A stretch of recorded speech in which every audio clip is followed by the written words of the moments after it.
बाजुर्म से जूझते आवाम की हो या समाज में बढ़ते क्राइम ग्राफ की, अपराध की हर सूरत के पीछे छुपा होता है कोई न कोई गुनहगार। नमस्कार, मैं हूं विवेक। तफ्तीश की राह में आने वाली हर कड़ी सुराग बनकर पहुंचाती है गुनहगारों को सलाखों के पीछे। तो आप बने रहिए हमारे साथ, क्योंकि हर जुर्म के खिलाफ हमारी तफ्तीश लगातार जारी है।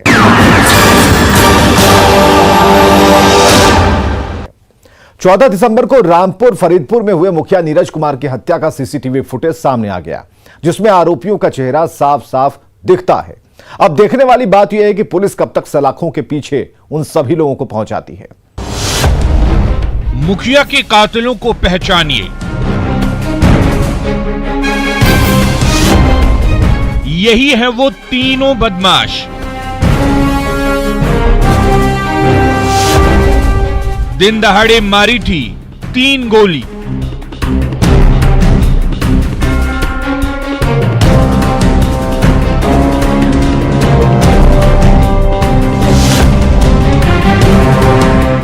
तारीख 14 दिसंबर 2021, समय सुबह के 9:27। यही वो तारीख है और यही वो समय है जब बेखौफ बदमाशों ने दानापुर के रामपुर फरीदपुर में नवनिर्वाचित मुखिया नीरज कुमार के ऑफिस में घुसकर गोलियों से भून डाला था।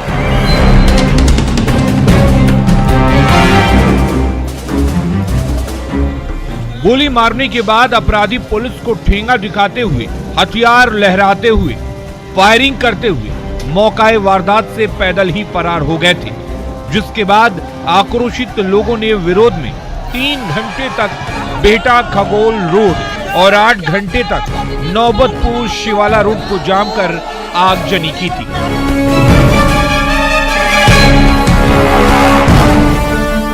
इस दौरान आक्रोशितों ने पुलिस पर भी पथराव किया था। इतना ही नहीं, कुछ पुलिस कर्मियों के साथ धक्का मुक्की भी की थी, जिसके बाद पुलिस वाले मौके से भाग खड़े हुए थे। ये आक्रोश और धध की आग उस पुलिस की नाकामी के खिलाफ थी। सोई हुई पुलिस को जगाने की कोशिश की थी, लेकिन उसका कोई फायदा नहीं हुआ। हत्या के 24 घंटे बाद भी पुलिस के हाथ खाली हैं।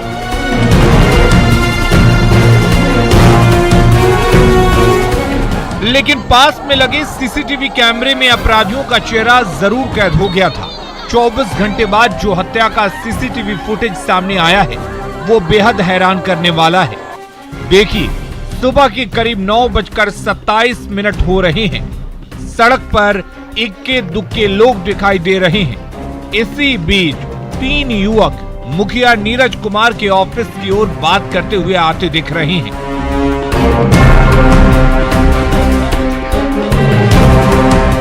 ऑफिस के पास आते ही एक युवक आगे चला गया, जबकि 2 युवक मुखिया नीरज कुमार के ऑफिस में जा घुसे और बिना पूछे अंधाधुंध फायरिंग शुरू कर दी।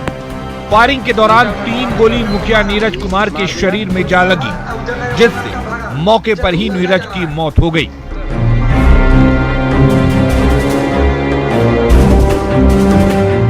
उसके बाद बदमाश बाहर निकले। हाथ में हथियार देखते ही मौके पर मौजूद लोग वहां से भाग निकले। किसी ने भी बदमाशों को पकड़ने की कोशिश नहीं की। पैदल ही दोनों बदमाश कुछ दूर फायरिंग करते हुए भागते दिखे। बाद में कुछ लोग पीछे से शोर मचाते हुए पकड़ने के लिए दौड़े। तब जाकर दोनों बदमाश बाइक पर सवार होकर वहां से 9-2-11 हो गए। वहाँ पर सुबह बैठे थे, सुबह 9 बजे के करीब टाइम है। 2 लोग आया साइन करवाने के नाम पे और गोली मार दिया। करीब अभी लेके टप किया। उसके बाद में पुलिस सुबह मार दिया गया। ये संजुआ नहीं है, गाड़ी पर गाड़ी लगा हुआ है। गाड़ी लेते छोरा लुक गया ना, हाथ से हमको बेटा तो गोली कर मार दिया। हाँ, मार दिया। कह रहा था यहाँ से बाहर है, फोन कर तो बुलाया है, नेगेट से तो बेटा है। गुमटी खाना है पान वाला, वो हमको बेटा से बुला लिया है। मिथिलेश्वर से बोला से हमको बेटा से 3 गोली मारा है। फरीदपुर पंचायत के मुखिया जी हैं, वर्तमान अभी तुरंत चुनाव जीते हुए थे। इनका अपराधियों के द्वारा इनका हत्या कर दिया गया। कितनी गोली मारने की बात आ रही है सर? अभी तो लोग बता रहे हैं 3 गोली लगा हुआ है, इसमें एक पिलेट हमको मिला है। वहाँ पे। क्या कहेंगे सर, दरवाजे पे चढ़ के अपराधियों द्वारा गोली मारा गया है? हम लोग अपराधी का आइडेंटिफिकेशन कर रहे हैं, हम लोग जल्द से जल्द कार्रवाई करेंगे। जो भी घटना किया होगा वो बच के नहीं जाएगा यहाँ से।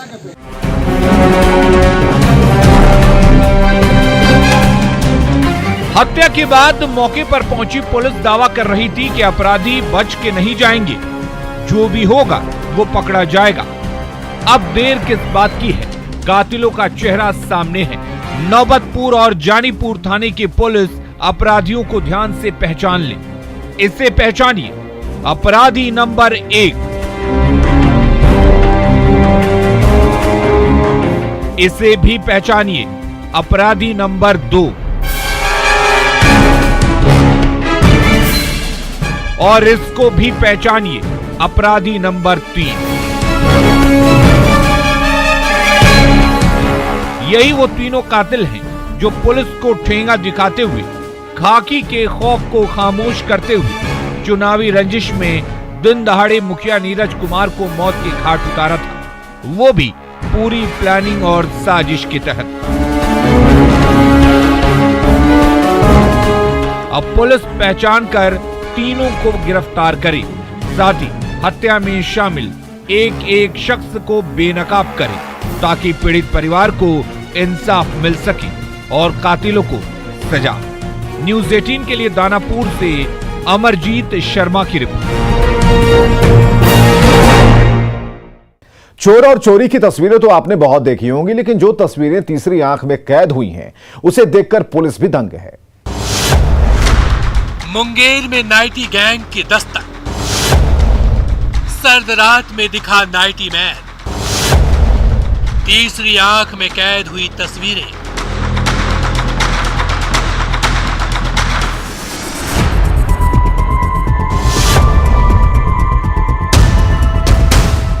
तारीख 12 दिसंबर 2021, जगह फरीदपुर, जिला मुंगेर, समय रात के करीब 8:56 हो रहे थे। सर्द रात की वजह से आसपास की दुकानें बंद हो चुकी थी, सड़कों पर सन्नाटा पसरा हुआ था। इसी बीच पुलिस की गश्ती और चुस्ती को चकमा देते हुए सर्द रात की स्याह सन्नाटे को चीरते हुए नाइटी मैन की एंट्री हुई, जो दुपट्टे से अपना मुंह बांधे हुए था। वो पुलिस को चकमा देते हुए एक दुकान में जा घुसा।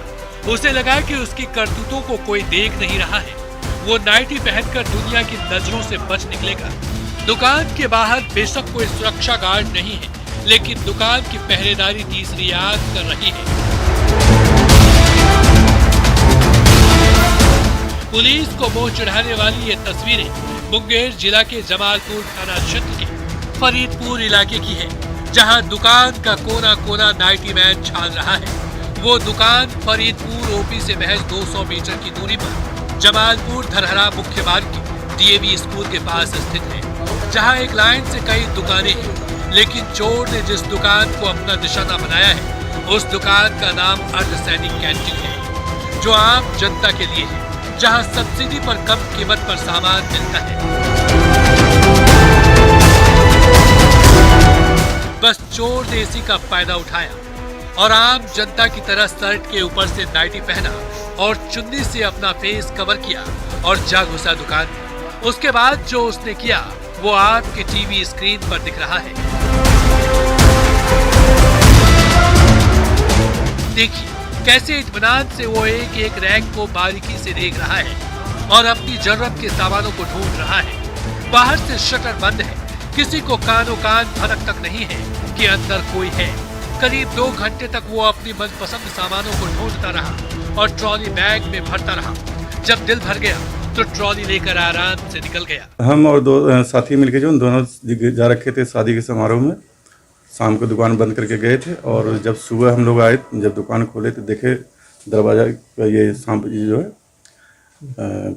इसका जहाँ पैसे रखते हैं वो जो सब जो ना बाहर रखा हुआ था। जब सीसीटीवी फुटेज देखे तब ध्यान में आया कि वो जो लड़का वो लड़की का जो ना ये नाइटी पहन के जो ना अंदर घुस रखा था और वो पूरा सामान लेके गया।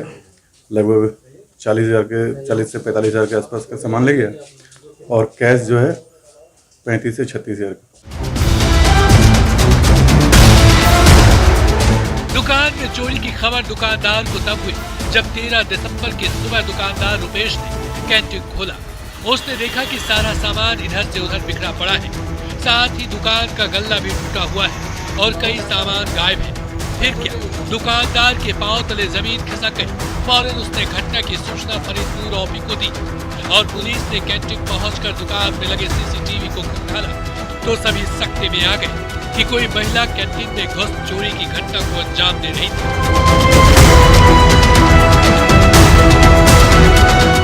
लेकिन ध्यान से देखने पर पता चला कि ये महिला नहीं बल्कि महिला का नाइटी और ओढ़नी ओढ़े कोई पुरुष चोर है जो पीछे बालकनी से घुस चोरी की घटना को अंजाम दे रहा है। देखिए, यही वो खिड़की है जिसके जरिए चोर अंदर दाखिल हुआ था। नाइटी पहन के आ रखा था और फेस ढका हुआ था, जो कैमरा में सीसीटीवी फुटेज में है।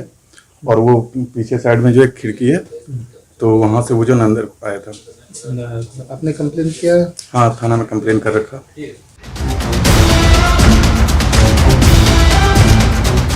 एफआईआर दर्ज होने के बाद पुलिस इसे चैलेंज के तौर पर लेते हुए नाइटी मैन की पहचान में जुट गई और उसके गिरफ्तार करने के लिए अपने दिमाग का घोड़ा दौड़ाने लगी, जिसका नतीजा ये हुआ कि 24 घंटे के भीतर पुलिस ने चोरी के आधा से ज्यादा सामान को बरामद कर लिया है। लेकिन सवाल ये है कि वो नाइटी मैन कौन है? नाइटी गैंग का मास्टरमाइंड कौन है? क्या चड्डी गैंग की तरह कोई नया गैंग है?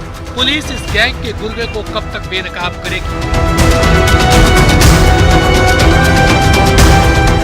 खैर, ये तो जांच का विषय है, लेकिन जिस तरह से इलाके में नाइटी गैंग ने एंट्री की है वो जिले में चर्चा का विषय बन चुका है। पुलिस ने सामान तो बरामद कर लिया है, लेकिन नाइटी गैंग के गुर्गे को पकड़ना पुलिस के लिए किसी चैलेंज से कम नहीं। ऐसे में अब ये देखना दिलचस्प होगा कि पुलिस कब तक इस मुद्दे को सुलझा पाती है। न्यूज़ 18 के लिए मुंगेर से अरुण शर्मा की रिपोर्ट। वक्त तो चला एक ब्रेक का, जल्द हाजिर होते हैं।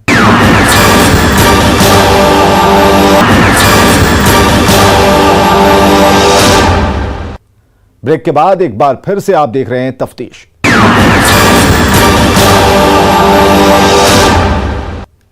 कातिल कितना भी शातिर क्यों ना हो, मौकाए वारदात पर वो कोई ना कोई सुराग छोड़ जाता है। वही सुराग उसे सलाखों तक पहुंचाता भी है। गढ़वा में कुछ ऐसा ही हुआ है, रिपोर्ट देखिए। कातिल पति का पैंतरा बेनकाब, अधजली लाश मिलने से हाहाकार। 2 दिनों से लापता थी दीपा।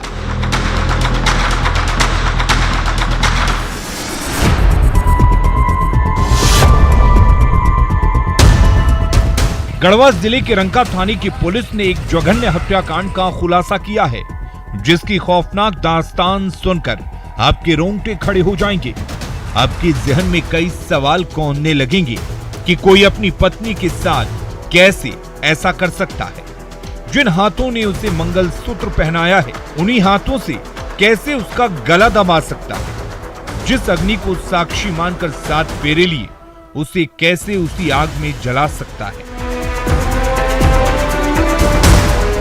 देखिए, यही वो महिला है जिसकी लाश को रंका थाने की पुलिस जंगल से अधजला बरामद किया है। तस्वीरें विचलित करने वाली हैं, इसलिए हम आपको पूरी तस्वीर नहीं दिखा सकते हैं, लेकिन हत्या के पीछे की एक एक सच्चाई जरूर बताएंगे और दिखाएंगे। सुनिए रंका थाना प्रभारी का ये बयान। 2 दिन पहले थाने में लाकर एक आवेदन दिए थे कि हमारी पत्नी कहीं लापता हो गई है। उसे इलाज कराने के लिए लाए थे रंका में और रंका हॉस्पिटल से ही कहीं भाग गए। परंतु आज उनके मायके वाले लड़की के जो दीपा कुमारी के साथ इनका बबलू का शादी हुआ था, थाने में आए और बताए कि सर मेरी बहन जो है आज 2 दिन से लापता है। तो इस संबंध में बबलू को बुलाकर पूछताछ किया गया। पूछताछ करने पर गहराई से जब जांच पड़ताल किया गया तो पता चला कि बबलू साहब जो है मार और उसको सिंजो सेरसाम के जंगल में फेंक दिया। सही सुना आपने, दीपा के पति बबलू शाह के निशानदेही पर ही पुलिस ने जंगल से शव बरामद किया है। 13 दिसंबर को आरोपी पति बबलू ने रंका थाने पहुंचकर पत्नी दीपा के गायब होने की झूठी कहानी गढ़ी थी। और गुमशुदगी का रिपोर्ट दर्ज कराया था, जिसके बाद पुलिस मामले की तफ्तीश में जुट गई थी।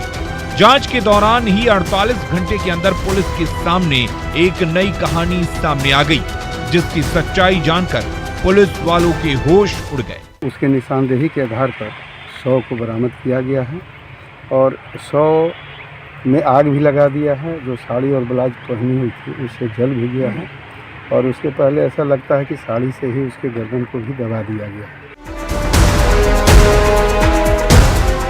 पुलिस ने जब जंगल से दीपा का जला शव बरामद किया तो पता चला कि पहले गला दबाकर उसकी हत्या की गई है, फिर शव में आग लगाकर जला दिया गया है, क्योंकि महिला का आधा शरीर जल चुका था। एक पांव में चप्पल थी, जबकि दूसरे पांव की चप्पल पास में पड़ी थी। वहीं पैरों में पायल भी थे। शव बरामद करने के बाद पुलिस ने जब अपने दिमाग का घोड़ा दौड़ाना शुरू किया तो शक की पहली सुई पति बबलू साह पर गई। पुलिस ने बबलू को हिरासत में लिया। जब सख्ती से पूछताछ की तो परत दर परत सारे राज सामने आ गए। दीपा के मायके वालों ने पहले भी बेटी के साथ अनहोनी की आशंका पुलिस के समक्ष व्यक्त की थी। 1 महीने पहले दीपा के भाई और पिता ने डाल्टनगंज महिला थाने में आवेदन देकर दामाद पर बेटी को परेशान करने का मामला दर्ज किया था। कहा था कि दामाद बेटी को अक्सर हत्या करने का धमकी देता है। ये आशंका सच हो गई। ये 6 नवंबर को हम जो है सिर्फ अपने बहन को महिला थाना से विदाई किए थे। इसके बाद उन लोग जो है सिर्फ 1 महीना तक अच्छा तरह से रखा। इसके बाद में सुनने को मिला कि मारपीट इन लोग किया है। इसमें इलाज कराने के बहाने से ले गया रंका और बीच रास्ते में क्या किया इसके नहीं बता सकता। आशंका है कि मार के फेंक दिया इन लोग। घर का जो है से प्लास्टर करवाना है, जो 1 लाख रुपए दीजिए आप लोग तो अच्छा तरह से रखेंगे लड़की को, ना तो नहीं रखेंगे। मायके वाले जब आए तो इन लोगों ने बताया कि नहीं सर ऐसा नहीं है। अभी हाल के ही दिनों में ही महिला थाना डाल्टनगंज से एक महीना 5 दिन पहले बिदागरी करा के लाए थे और शादी किए हुए भी 9-10 वर्ष हो चुका है और ये मार के फेंक दिया है। इसी आधार पर गहराई से उनसे पूछताछ की गई तो 100 को यहाँ से डिडक्ट किया गया। इस हत्याकांड के खुलासे के बाद एक बात साफ है कि अगर तफ्तीश की दिशा सही हो तो कातिल कितना भी शातिर क्यों ना हो, वो कानून के हाथों से नहीं बच सकता है। पति ने जो किया है उसकी सजा तो उसे मिलनी ही चाहिए। न्यूज़ 18 के लिए गढ़वा से चंदन कुमार कश्यप की रिपोर्ट।